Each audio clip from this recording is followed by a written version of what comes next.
Today our phoenixes are found in the south of Spain in the Atlantic marshes of Doñana. They are the greater flamingos, the largest of the world's 4 flamingo species.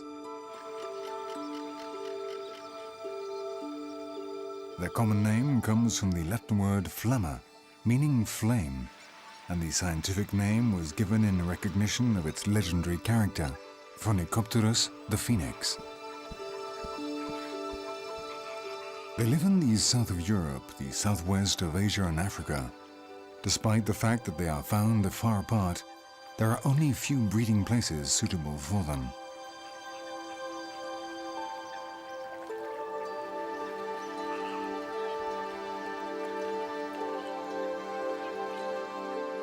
That is why they are wandering animals, true nomads.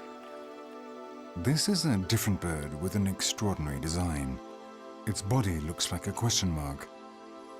If the ancient peoples who made it into a legend had known of its biological reality, probably they would not have believed it.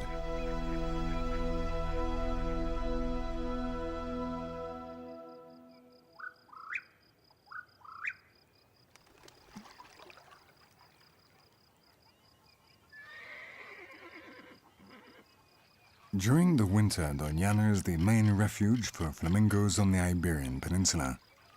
It is a mild, welcoming area for other wild animals too.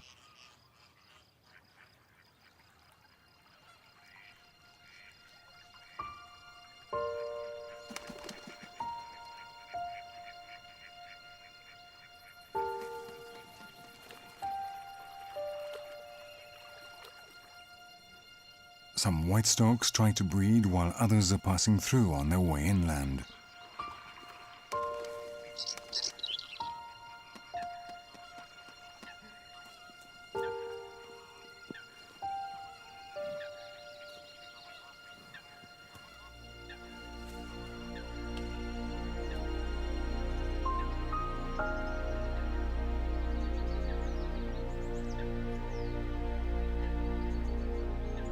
The approximately 80,000 flamingos of the Western Mediterranean now disperse over South Europe and Africa, fleeing from the cold. But when spring comes, the sun lets them know that it is time to start looking for suitable places to build their nests.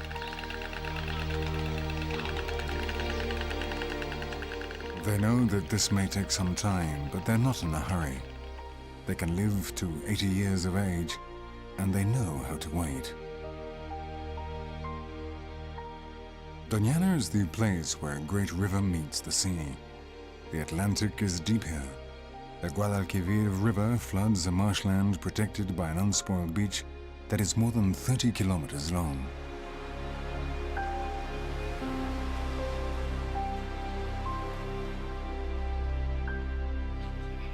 Hundreds of flamingos have congregated here already, arriving from Africa and the Mediterranean coasts. All are looking for the same thing, a space to breed. It has been a wet year, and so there is plenty of food. And it is possible that one group or another will try to nest here, as they have done in previous years. For the time being, the marsh works as a kind of information center for the groups that come and go looking for the right place. Large mammals often penetrate deep into the marshes, such as the many wild boar searching for food. They have become diurnal, and they devour all that comes within reach: eggs, chicks, and even water birds that they manage to catch.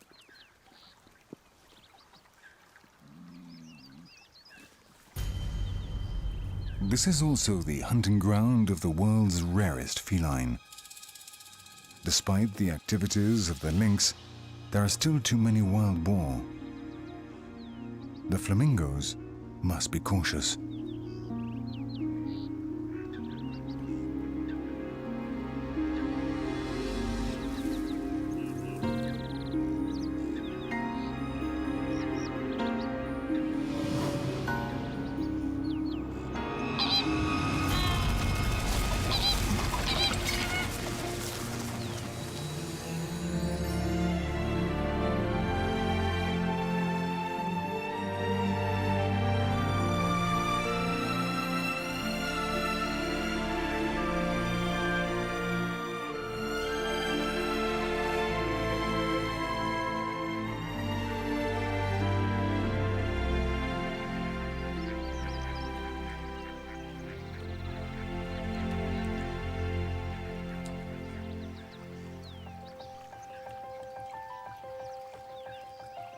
Almost every day, groups leave Danyana. We begin the great voyage with one of them.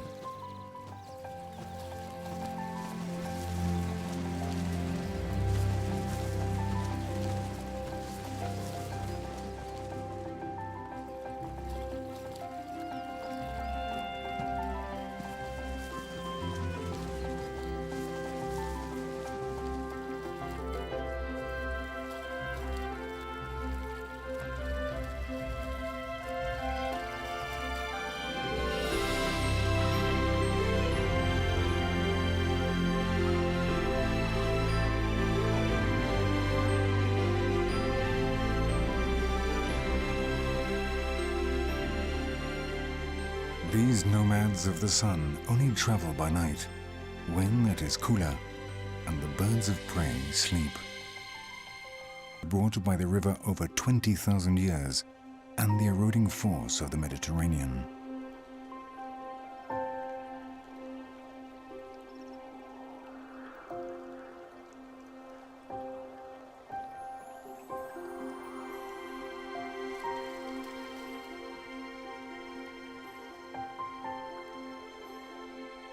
Right by the sea, the cordon of coastal sand slows down the force of the waves, meaning that inland there are calm pools which are home to one of Europe's greatest refuges for aquatic animals.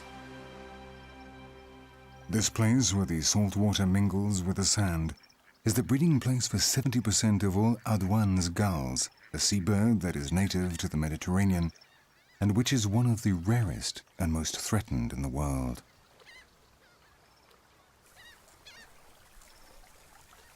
A flock of flamingos spreads over the distant lagoons and coves to rest and recover their strength. The extravagant anatomy of the flamingos is due to their feeding methods, which are unique among birds. They filter food like whales, trying to trap the greatest possible number of a very small animal, the brine shrimp, small invertebrates that live in their millions in shallow salt lakes, muddy and highly salty places that almost no other animal exploits. The phoenix is the perfect machine for finding, capturing, and digesting these tiny animals which live in such special places, and their color is due to this.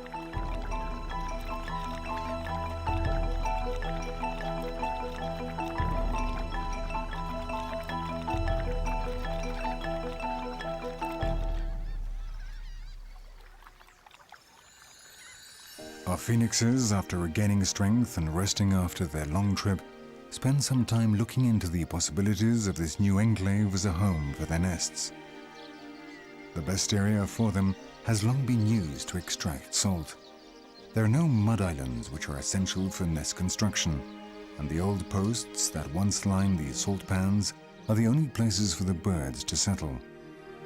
After the inspection, they are sure that this will not be the place where their young are to be born this year. When the veterans start to look restless, the others understand the message.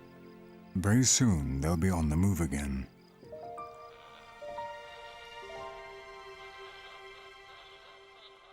When the sun and the nomads are the same color, the search will continue.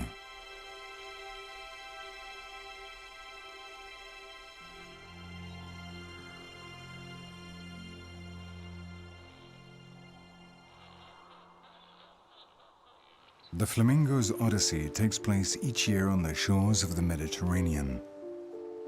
Most of the coast is not right for them, and so they are obliged to fly further and further to find their scarce oases. After going north without success, our band of nomads now returns along the coast to the south, flying over the inhospitable landscape of the most important volcanic massif in Europe. Here at Cabo de Gata, a Roman salt works, provides the shallow water that these traveling birds are looking for. In the darkness of the night, these flamingos can distinguish from the air how many of their kind are there, thanks to the light pink that stands out against the dark water.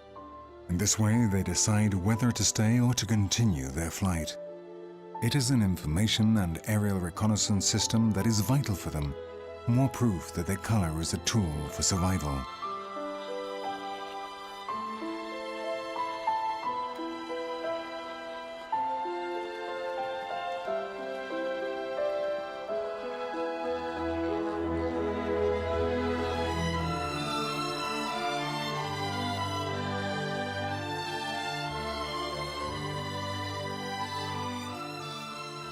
When the group flies over the regular olive plantations mixed with budding sunflowers, they know that they are reaching the Great Basin, the cauldron of salt, the incredible lagoon of Fuente de Piedra. It is a place flooded with light and which will play a crucial role in the lives of our phoenixes.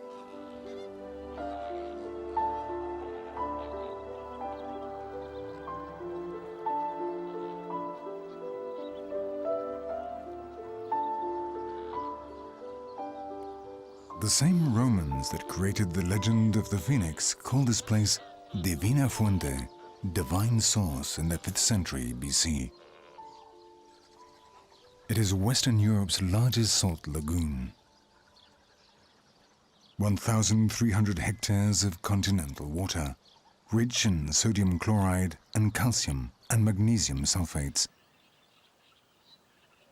A vast mirror, 7 kilometers long, undrinkable water over thick black mud, a flamingo's dream.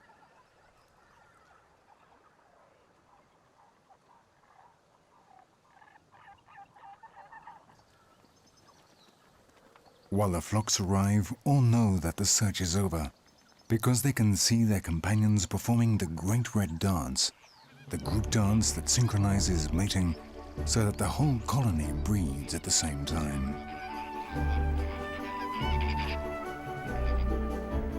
The pink color of their feathers is essential for the flamingos as it keeps them together. It excites them. It prepares their sexual organs and it synchronizes the pairing of the colony. Instinctively, they become involved in joint behavior, which means they cannot live without each other.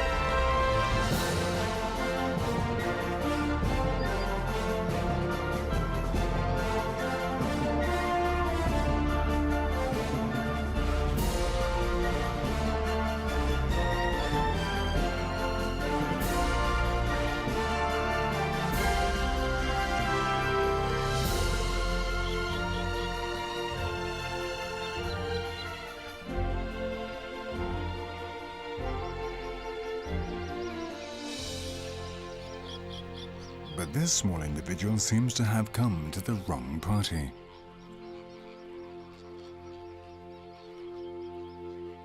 This is a lesser flamingo, a different species that inhabits the lakes of Kenya and Tanzania. At some point, he has joined the wrong flock, which has brought him here. In any case, he does not feel shy and he dances along trying to impress one of those tall females.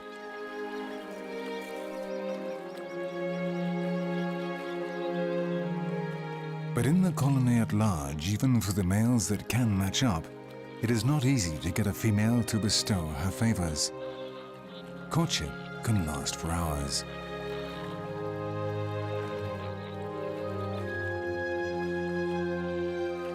The overwhelmed females often have to literally flee from their overheated suitors.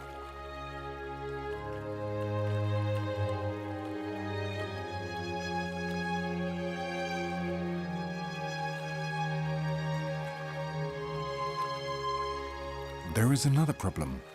There are some voyeurs who watch the pairs and who do not hesitate to spoil their companion's good work.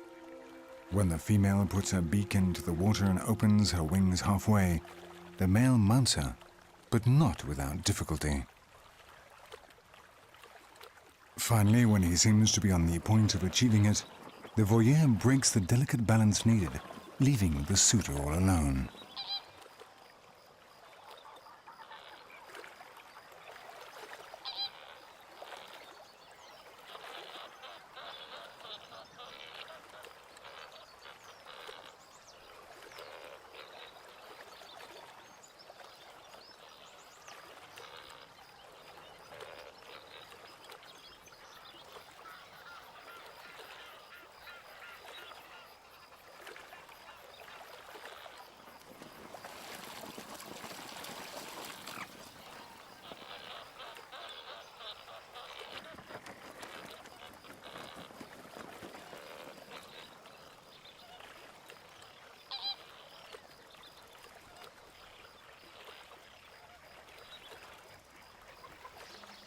The final moments are less than graceful, but it has been worth the effort.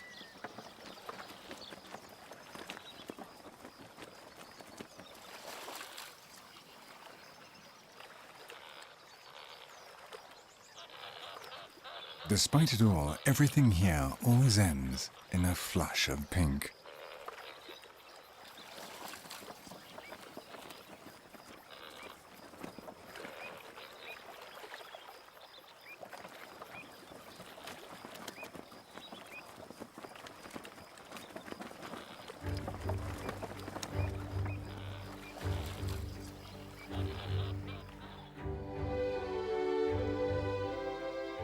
This year, too many flamingos have come to Fuente de Piedra.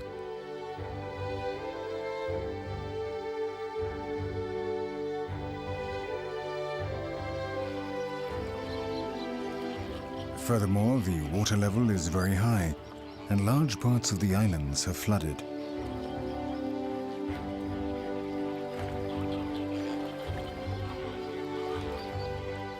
Most of the great colony's nesting plots are already occupied, and late-coming groups are still arriving.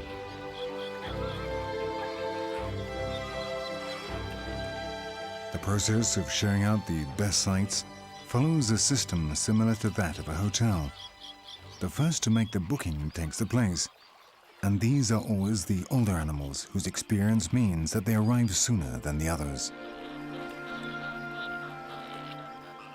The crowding produces violence between those looking for a gap and those who have already got one.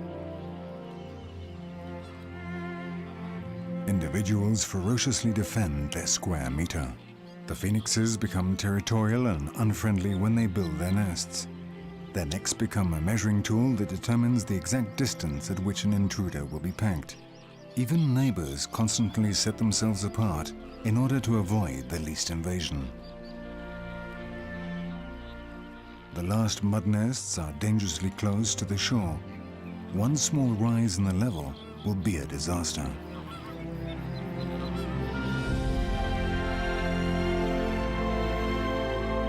In these circumstances, a recently arrived flock, mainly made up of young adults, decides to leave to breed elsewhere.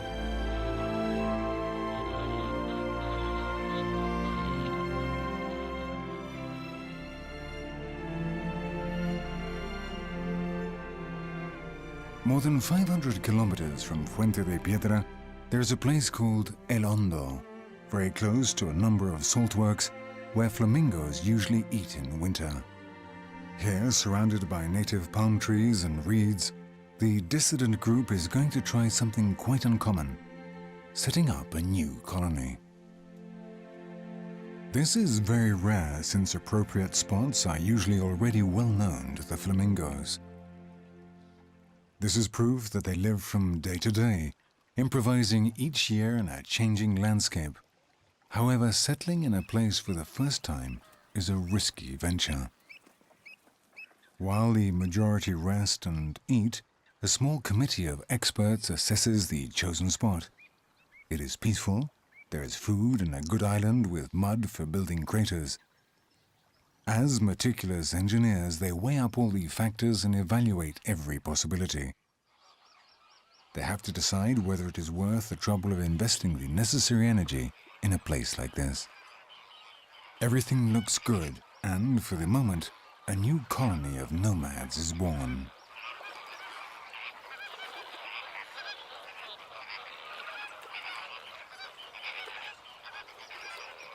Shortly afterwards, they begin to build the first nests, while those who are still single begin their dance. There is no time to lose.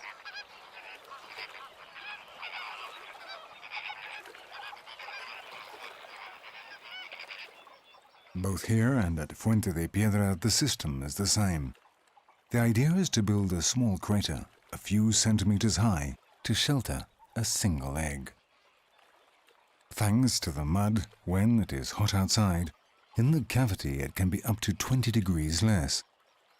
Soaked, the damp mud produces an evaporation effect that cools the egg. Meanwhile, what interests those who have no partner is the dance.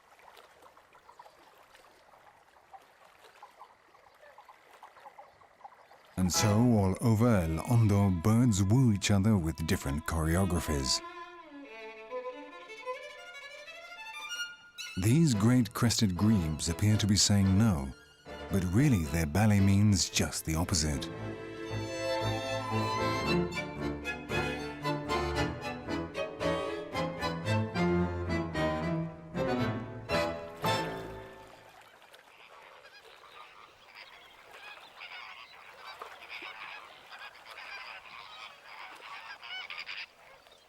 Shortly afterwards, in the recently founded colony, the females have laid an egg of about 150 grams, and they have immediately gone to eat to recover from the effort, leaving the male to incubate the egg for the first shift, which could last 6 or 7 days. During this time, the male will not move from the nest, only getting up every so often to turn the egg.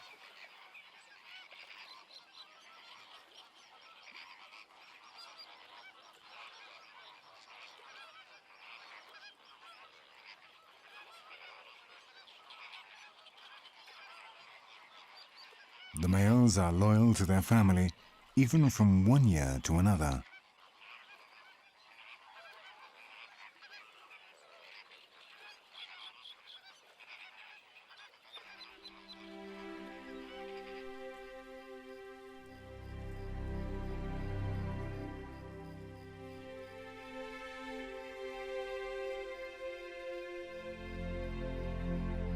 Some days later in Fuente de Piedra, the wide-open sunflowers tell us that the great moment has arrived. The little phoenix, wrapped in fire, peeps out from under its father's wing to have a look at the world waiting for it.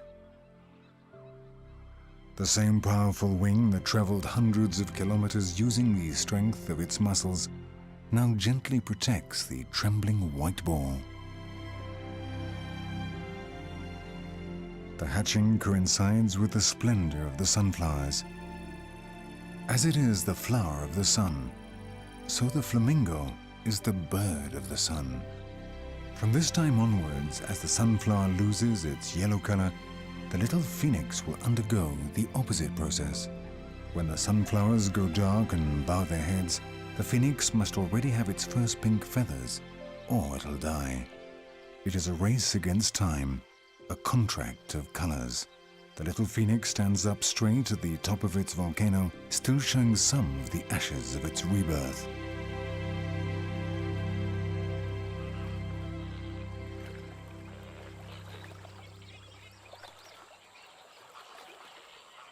Only a few hours old, its first meal is the calcium-rich shell of its own egg. This highly nutritious meal is the first lesson in austerity of the long life it will almost certainly have.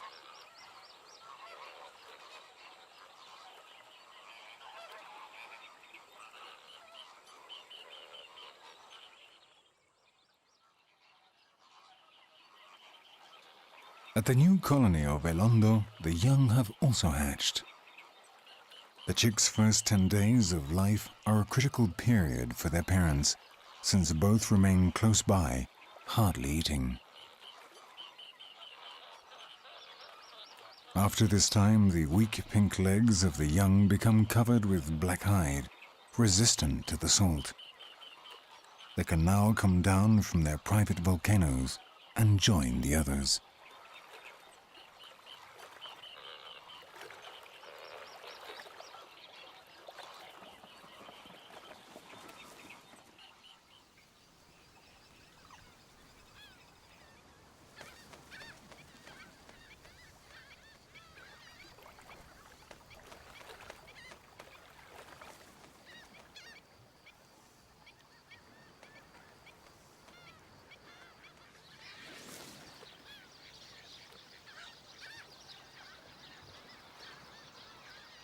But in one of the great colony's many rows, this mother has lain down too quickly in order to protect it, covering her chick and also the neighbors.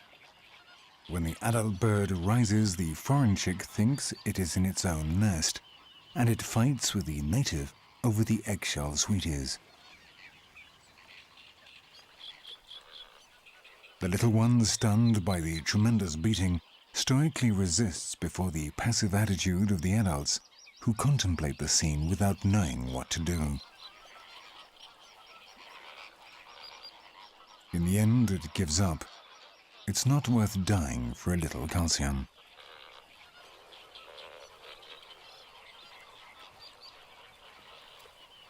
Nevertheless, the egg is not enough. Soon the chicks start to cry for more food. The adults listen carefully because they are learning the sound of their young's voice, that special sound by which they will recognize them in the future.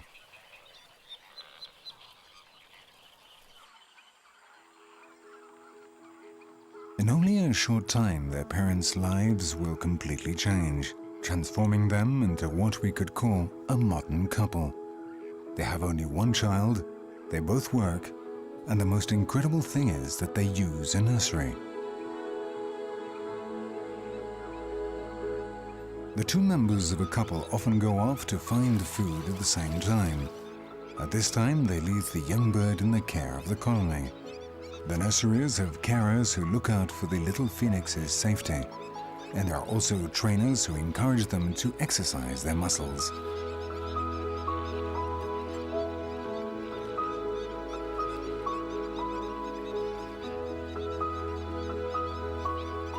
The nurses have to keep order by severely punishing the naughtiest members of the class.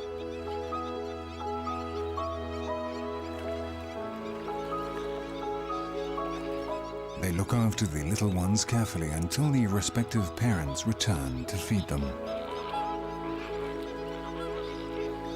Second lesson: social life is crucial for a flamingo. You must learn to behave appropriately.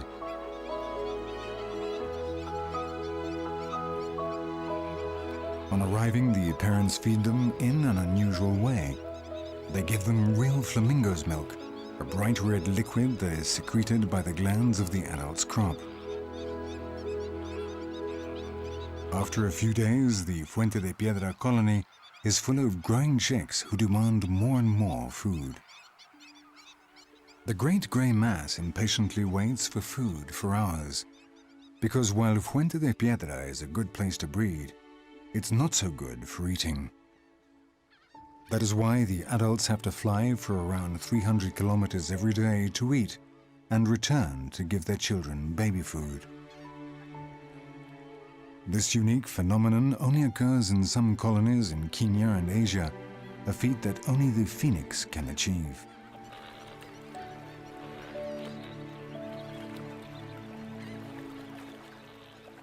Every afternoon at various places on the lagoon, individuals meet at the terminals for departure to far-off destinations along the south coast of Spain. When the sun divides the lagoon into two different colors, the shuttles leave. At a signal from the most experienced, the flights take off.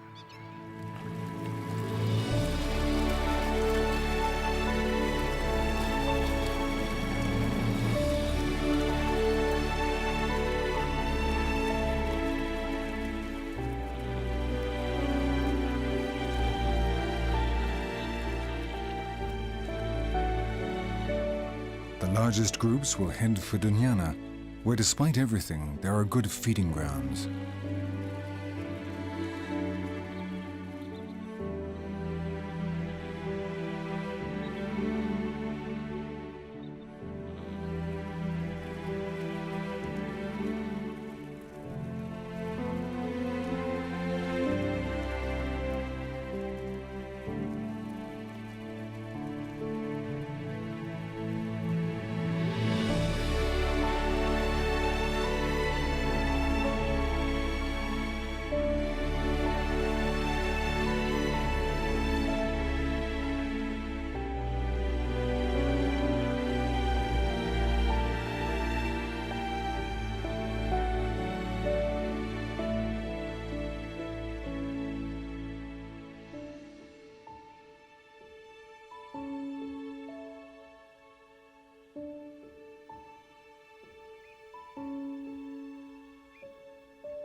Here they will once again filter the brine shrimp. They must eat to produce the milk that their young need, flamenco milk. This red liquid from the adult's crop is 1% blood from the adult bird.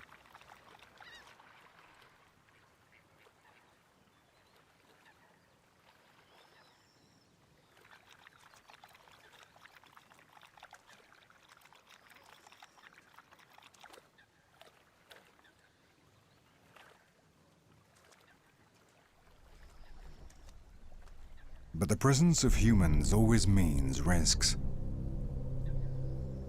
Some time ago at Doñana, our phoenixes lived through difficult times. The lack of responsibility of man meant that tons of heavy metals were poured into one of the rivers that feed into the marsh. In a system like Doñana, the pollution spread like cancer, and the same channels that carried water bringing life also carried the seed of sickness everywhere.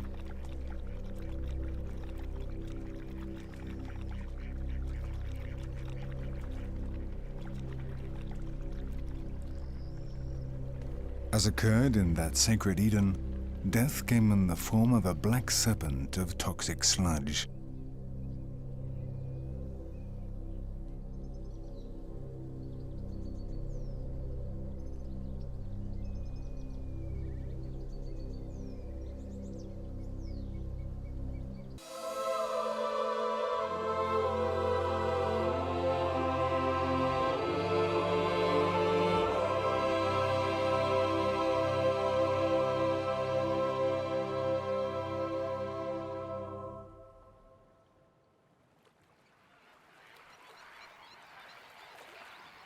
All night and the following morning, the adults returned to the colony after their long journey for food.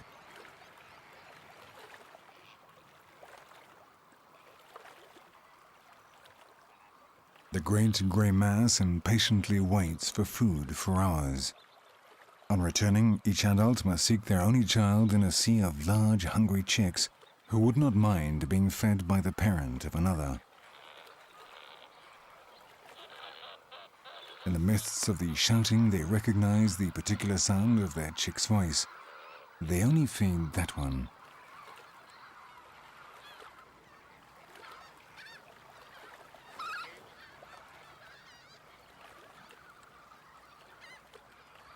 The persistent cries of the young stimulate hormonal secretion.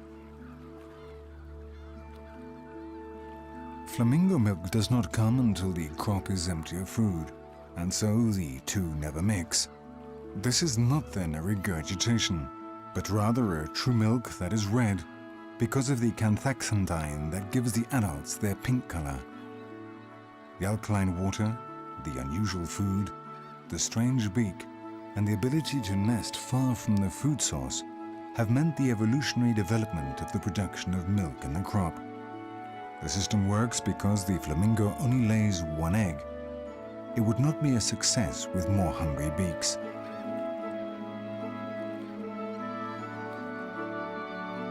Sometimes the chicks do not have enough with their ration, and they harass their parents, who are exhausted after their trip, begging them so insistently that the adults have only one option: to fly away.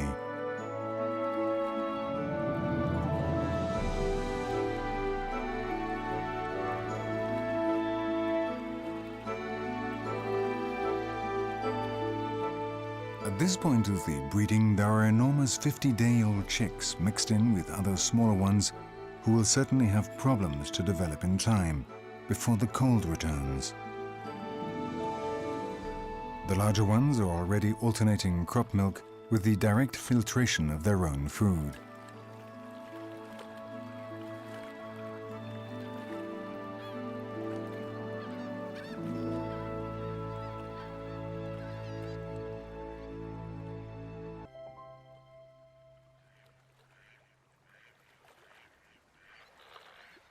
The large chicks are already more than 80 days old, and their feathers are starting to look good.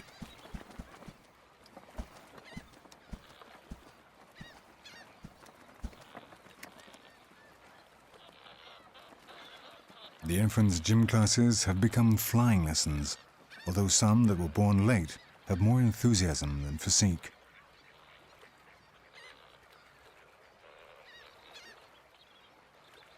The powerful motors of the breast muscles must become as strong as steel before they attempt to take to the air. The formidable wings that will carry them halfway around the world are almost ready. The ones that are nearly prepared go to the practice areas where the instructors will encourage them to defy gravity.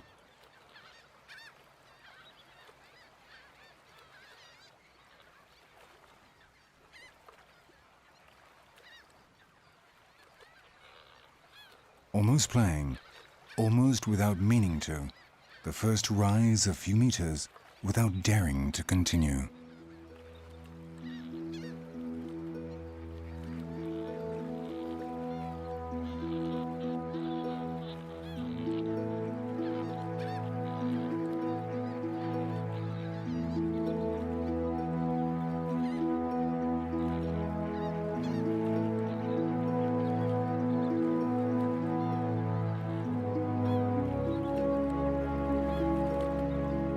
Suddenly one feels able, it lifts its legs, and it doesn't want to stop.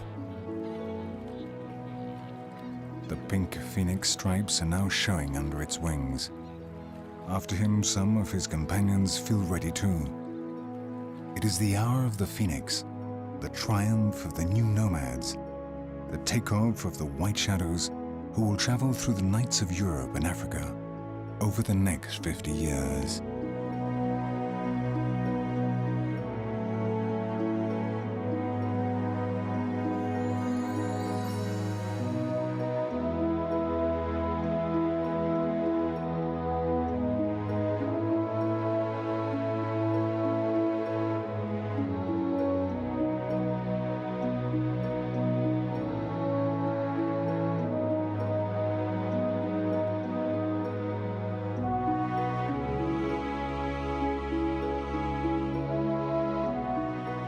But they are still not ready for such long trips, and they turn around, returning to the colony.